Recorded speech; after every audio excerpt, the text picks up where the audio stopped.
One of the questions that I receive the most often is the question about the hip X-ray, particularly about the hip subluxation, and well, also besides of the hip subluxation, of the hip dislocation. So what I want to cover in this particular video is the case which is kind of in between, and at the same time to put it into the main perspective of what are the things which are really important and which are not. So what I have received recently is this X-ray. So let me then get this one into full size. So I received this X-ray with the obvious question, like what's going on, is it a good one, is it not so good one, and because obviously if we draw the central line, right, so if we draw the central line through the tip of the acetabulum and through the tip of the head of the femur, so they don't match, and even more importantly, what we would see is that in this particular scenario, you would be able to observe that the coverage of the hip is incomplete. So that's kind of a simple understanding, right? So you can see here, that's this kind of part that doesn't fit under the roof, and this one fits well. So that's the natural and very popular question. So first thing that we need to do before we get any further statements, let's look at the X-ray of the healthy child. So this is the X-ray of a healthy child, and in this one, indeed, what we would see those two things. On the one hand, if we draw the line by the edge, we're going to see that it matches, right? So if I just draw them closely, so you can see that there is no sort of excess roof or an excess leg coming under the roof. And if we look at the two things, the tip of the femur head, and if we think about it, the receiving pit of the acetabulum, right? So then they are matching each other. So this is what you normally have to pay attention to when the conversation goes about the X-rays, right? And at first everything is very, very simple and logical, right? So the question which the orthopedic specialist kind of presents to you is whether the roof, right? So you see this is then being called the roof. So whether this roof covers the actual leg, right? And then the logic that the roof is necessary to convert the loads that are coming from the bottom and coming from the top, so that in that case you have the ability to support the vertical position. So at first everything looks super logical, right? So you see this idea of the roof. Please remember this name, the roof, and the official name here is the acetabulum, right? So you see that's the acetabulum, so that's how the official naming of this area is like going. So the acetabulum. Now let's get back to the original picture that we were concerned about, and then once again we do the same thing. We say, okay, even here it's incomplete coverage, here it's incomplete coverage, and we can see that the pit and the tip, right? So you see that's the pit, sorry, that's the tip, that's the pit, that's the tip, and that's sorry, that's the pit and that's the tip, and they don't match. And also you can see another thing, which is becoming more obvious upon the observation, that this coverage is kind of flatter, right? So you see this match of this, of the top, the acetabulum, the roof is more curved, right? So you see if I draw this line, right, and then kind of follow it, follow the curve, and then follow the curve, and draw the line again. So you would see something like this, right? So it's not perfect drawing, but you get the idea. This is the that this is the curved receiving surface. And if I get at this one, then what we're going to see, if I draw the same line, and if I draw the same line, look, there is not much for me to draw in terms of this curvature. There is almost no room for the curvature, right? So therefore, when we look at those things, we say, oh, yeah, everything looks quite clear, right? So everything looks quite clear that if we compare the good and the bad X-ray, so this is the reference, and that's the kind of the framework that we have to take into account when we are analyzing this situation. So, with this in mind, at first everything, as I said, looks very logical, right? So you see, once again, we get these three ideas, that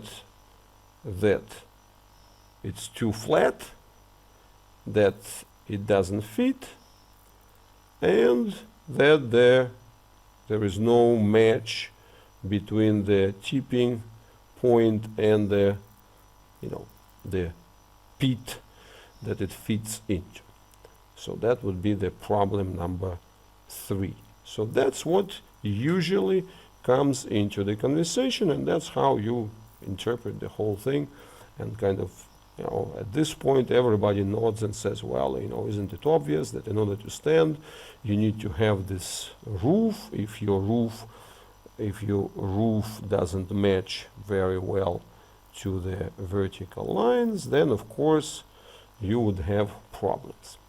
So now let's look at the real X-ray of the child with really poor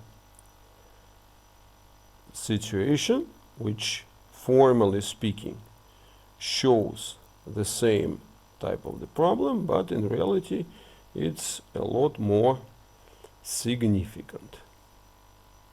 So here is the real problematic X-ray, which usually occurs by the age of, you know, could be 6, 7, or it could be more, but this is like 8, 9-year-old.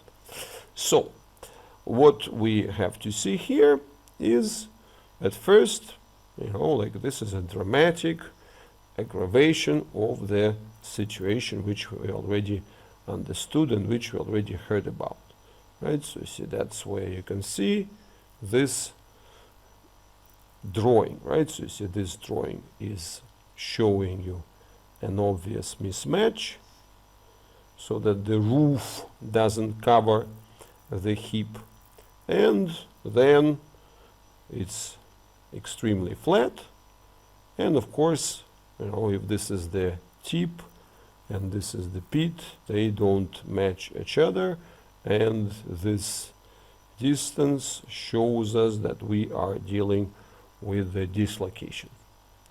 And when your child has an earlier X-ray which looks kind of more like this, now what you're being told, if you don't do the all sorts of splints, if you don't do the stretching, if you don't do the standing frames, then you're going to end up having the trouble like that.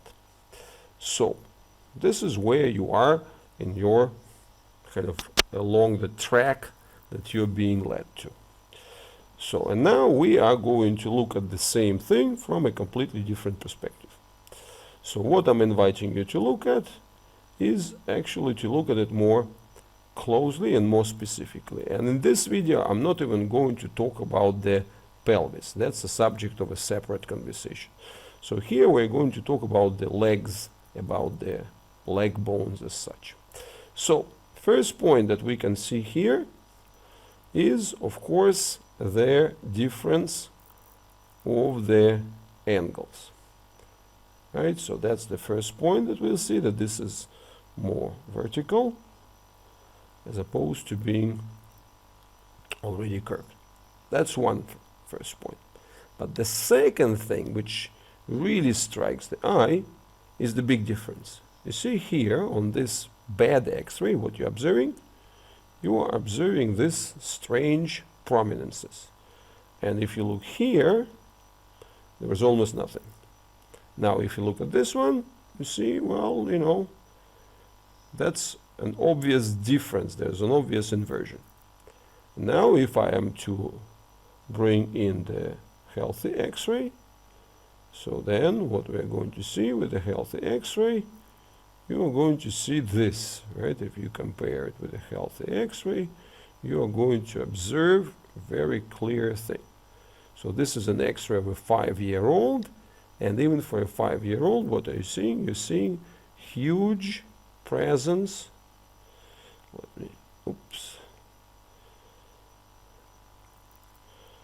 Huge presence of these parts. So these are the parts which are called the greater trochanters, right? So you see, these are the greater trochanters. And here, these greater trochanters, not much to be seen. On the other hand, these parts, which are called lesser trochanters, you know, in the healthy X-ray, there's almost nothing.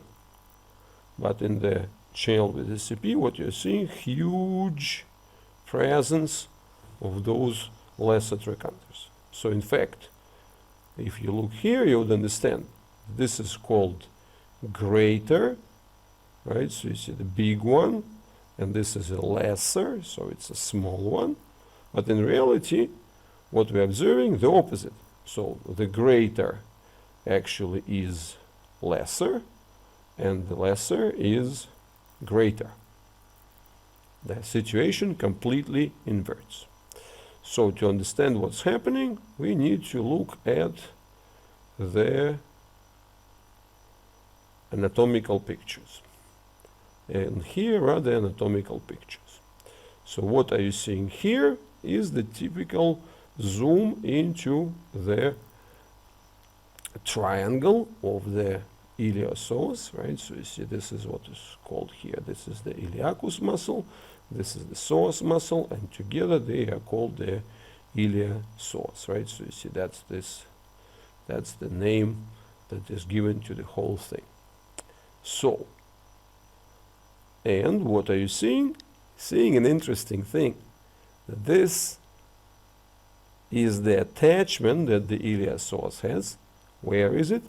At the lesser trochanter, right? So you see an iliopsoas completely bypasses the pelvis and particularly bypasses the hip, right? You see there's really nothing to do with the hip. So the hip and the pelvis are getting completely excluded. But what do we know? We know that if the bone is stimulated by muscle action, then the bone grows. And this is exactly the thing that we have to understand about the situation. And you can see here that's a healthy illustration. And we know the reverse thing, that if the bone is not stimulated by muscle tension, ligament tension, and so on, then the bone gets resorbed and basically disappears.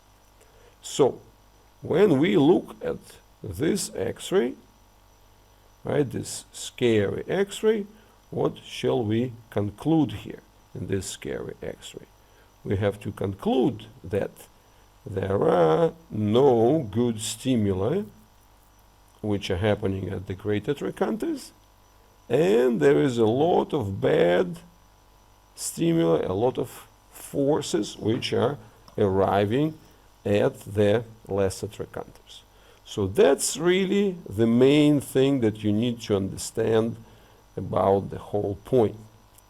And once you realize this, you would realize that you would understand one basic thing, is that when your child is being forced into standing frame, he's not going to use the roof, because there is no real like load transfer that is happening through the actual hip joint. It's very, very little that is happening there. So the main action happens via different tensional connection, via different ligaments, muscles, and so on, which are working there. And in that sense, the more works through the outer side and the more that works through the greater trochanter, then you get the better development of the leg, and vice versa. The less is happening through these areas, the poorer is the development of the leg. So what does this picture tell us?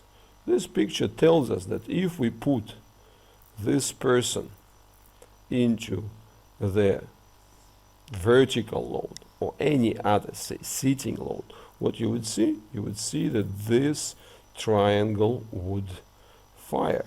Right, and this triangle is also including this connection of the adductors, which are also linked to the same lesser trochanter. And very important thing for you is to understand this line of action, that this triangle comes from the front to the back. Well, once you see this, then you understand why your child usually slides. Right, so you see, if your child gets excited, your child arches and slides, because this line gets activated, so your child slides. So that gives the hyperextension, that gives this drop backwards. Of course, there are also cases when the abdominal part is so weak, then the child just kind of snaps and falls forwards. But even in that case, still, whenever the legs get to move or get any action, you would feel that the spine instantly tightens and becomes immovable. So, and once you realize that this is the main part working for your child, then of course, if you put your child into the standing frame, do you think it's going to work at this excluded hip joint? Of course not. The body would be looking, or the brain would be looking for the arrangement of the greatest stabilization. And what is the greatest stabilization? That's a triangle. So the triangle, or to be precise, it's a tetrahedron, right? So you see, it's this type of the connection. So because the triangle is the most stable structural arrangement. So quite naturally, the body would be looking for this triangulation as the way to stabilize the position and so on. So whether it's the sitting, whether it's the standing, and so on, so whether it's even more so the walking or even the crawling activity, you would always end up having this type of trouble. And that's where my central message comes, that you see, when you put your child into the standing frame, you hope that this is going to bring you the development of the roof by pressing at it from the bottom or from the top, right? But in reality, it doesn't work like this. In reality, what happens, you end up having this challenging, this triangle, and this triangle then translates into all sorts of troubles. And that's exactly what we see. The more the child is being trained, the heavier and the kind of more intense is the standing frame action, the more you see these challenges, because the bones don't lie. especially the muscle attachments, right? So the muscle attachments don't lie. If you stimulate the muscle attachment, the bone grows. If you don't stimulate the muscle attachment, the bone doesn't grow. So now you might ask the question, but what shall we do? You know, if we can't do the standing frame, so then what do we do? How we improve the situation?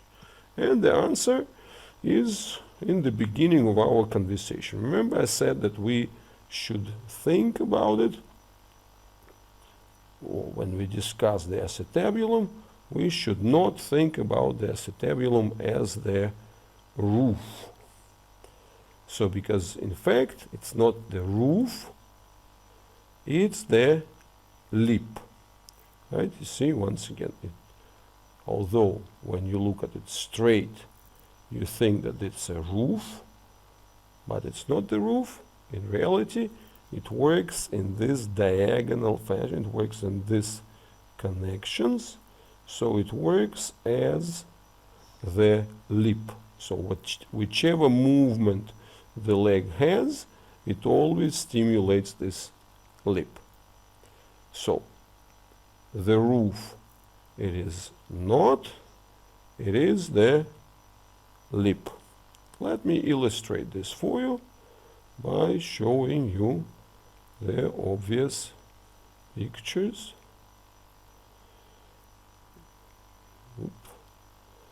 Not this one, this one. So you see, here is the illustration.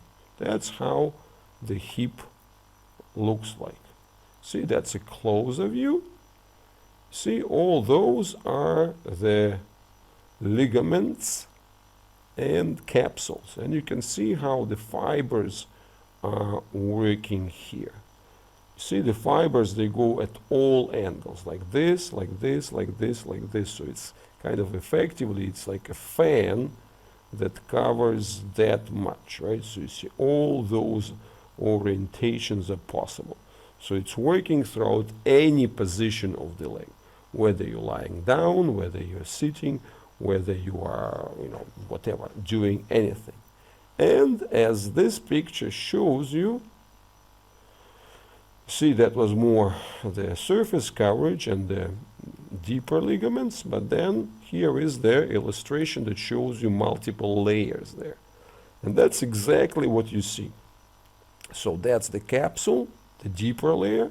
These are the ligaments, the more, you know, surface layer, but it's everything is deep there. You can see this one is inserted all the way on the inside of the bone, and then it's inserted, connected to the pelvic ridge. But this is the key point that we are looking at. That's exactly this connection. And when the bone moves, see, like imagine you take a towel and twist it and try to hold it. So you see in your hand. So what is you're going to experience? You're going to experience this tension. And that's exactly the lip, the hip lip. And interestingly enough, even officially in anatomy, it's called the labrum. Labrum in Latin exactly means the lip. There is no name which would imply the roof. The main name there is the lip. So it's this lip which we are interested in. So that's why if we want to develop the hip, we want to develop these connections that are going to stimulate the attachments all along the lip, but to do so we need to get the connections inside here, the connections inside here, and then allow it to go, as you can see here, throughout all sorts of their directions that should be possible. So the whole fanning set of the directions and going back and forth, going back and forth, going back and forth. So that's how the hip works. And of course, another part that would be essential there is the activation of the attachments which are working on the greater trochanter. So that's what leads us to the connections at the sides, connections at around the pelvis, inside the pelvis, at the back of the pelvis, and so on. But this is the conversation that we'll probably kind of postpone to the next video, so that you don't get overloaded. But just the basic idea is that if you zoom through, you can see how many muscles are attached here at the trochanter. So you see, this is the activity of all of those muscles of the buttocks, the deep ones, and so on, so which have to help in the development and the stimulation. Because you have to remember this basic thing, right? If the ligaments, fascia, muscles, and so on stimulating and pulling on the bone, then the bone grows and becomes a better friend to them, becomes a better foundation for them. If you don't stimulate the bone, then what happens? The bone disappears, right? So you see, it's the general principle of the body. Use it or lose it. So if you don't use it, then you're gonna lose it. And that's exactly what we are seeing as these tendencies. As these tendencies, when we compare the typical scenarios, right? So you see, what interests us in this position is that we want, it's not this roofs, it's not this mismatches. We know that if we stimulate the connection through the hip joint capsule and through the ligaments, that will help in developing the roof. The same thing, use it. If you use it, it grows. If you don't use it, you lose it. So you have to find a way to use the ligaments and the capsule in order to get the stimulus, and of course you want to find a way to use all the other muscles. But on the other hand, you don't want to give the additional use to the attachments of the iliacs, because if you do so, you're going to get this direct evidence of the wrong action, and that's going to be the overdevelopment of the lesser trochanters, which is eventually also going to cause even further flattening of the angle of the leg and so on.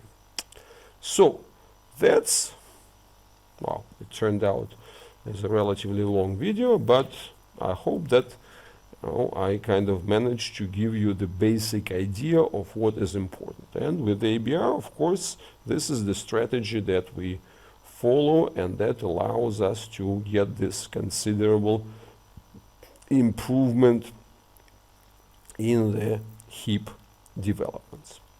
So I hope that is helpful for you and will somewhat make it easier for you to interpret the X-rays, and actually don't get scared so much, and most importantly, don't get into this mistaken trap of forcing the child into additional, wrong activities, and particularly into forcing the child into the standing frames, leg spreads, and all kind of these contraptions like this. So thank you very much. All the best. Bye bye.